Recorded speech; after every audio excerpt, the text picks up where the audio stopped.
Nagtataka ka kung bakit hindi kasing ganda ng sa mga farms ang mga manok mo?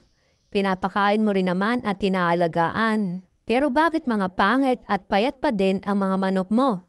Well, eto, ituturo ko sa iyo ang isang paraan upang mapaganda mo ang alaga mo. Tipong bulto, magaan at makintab ang balahibo. Mapulang mukha at heavy bone ng mga buto. Maghalo ka lang ng fermented jackie oats sa pagkain ng mga manok mo. Lalaki at bubulto at gagaan at pupula ang mukha ng mga yan. Noon, ayoko tong pansinin kasi hirap paniwalaan kasi napakasimple lang naman, baka hindi totoo. Hanggang sa napagod ako magbigay ng mga suplemento na sobrang mamahal, tapos hindi naman ganong kagandang epekto, kaya napilitan na akong gumamit nito. Sinunod ko lang naman ang mabuti kung papaano magbabad sa tubig gamit ang mineral water at maghintay ng 1 linggo tapos ihalo sa pagkain nila. Sobrang gulat na gulat ako noon. Parang wala pang 1 month nagsibultuhan na ang mga alaga ko.